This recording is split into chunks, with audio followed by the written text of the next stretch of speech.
សួស្តីបងថ្ងៃនេះខ្ញុំសូមណែនាំតាក់ទង license key មួយឬក៏ជាកម្មវិធីមួយសម្រាប់ record screen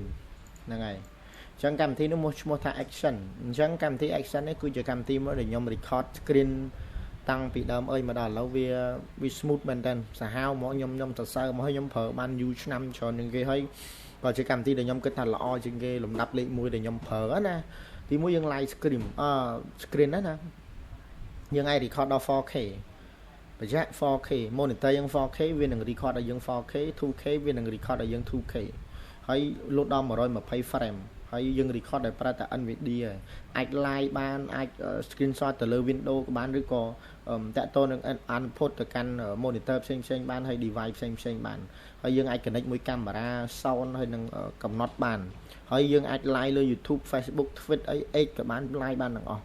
ចឹងខ្ញុំសូមសរសើរទៅលើកម្មវិធីនេះមួយហើយបងប្អូនអាចចូលទៅ download បានឈ្មោះថា Action ណាAction កម្មវិធីហ្នឹងគឺឈ្មោះថា Action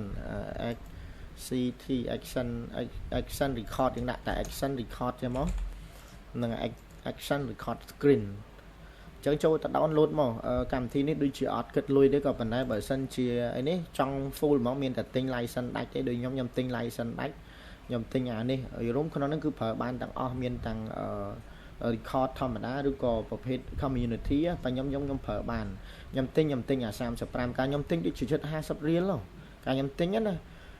ក៏ប៉ុន្តែខ្ញុំមាន license ស្រាប់ចឹងបើបងណាចង់ចែក license ក៏អាចចែកបានដែរចំពោះខ្ញុំណាតែនេះវាសម្រាប់តែ Action តែប៉ះខ្ញុំវាប្រើបានទាំងអស់ចឹងសម្រាប់ខ្ញុំប្រើបានចែកគ្នាប្រើបានហើយតម្លៃខ្ញុំគិតថាវាសមរម្យមែនតើខ្ញុំចែកម្នាក់តែបើសិនជា license ហ្នឹងមួយខ្ញុំគិតថា3ដុល្លារទេចែកគ្នាប្រើឲ្យ live time ទៀតប្រើមួយសេរី free update free អីចឹងទៅចឹងបងប្អូនកម្មវិធីនេះខ្ញុំនិយាយគឺវាល្អមែនតើខ្ញុំហ៊ាននិយាយថាល្អជាង OBS ឆ្ងាយណាស់ហើយការ record ក៏វាអត់ជាបញ្ហាវា smooth មើលតែខ្ញុំ screenshot record រាល់ថ្ងៃហ្នឹងគឺដឹងហើយគឺมันងាយទាស់ទេហើយយើងអាច update បានអាចអីបានមួយសេរីតែម្ដងហើយកំណត់នីតិកំណត់អីបានអញ្ចឹងបើសិនជាករណីបងគាត់ចង់បានប្រភេទកម្មវិធីដែល record screen បានល្អជាងគេ live ឬក៏យកទៅធ្វើអីផ្សេងទៀតអាចតាក់ទងមកខ្ញុំបានខ្ញុំមាន license សម្រាប់ Action នេះផងដែរអរគុណច្រើន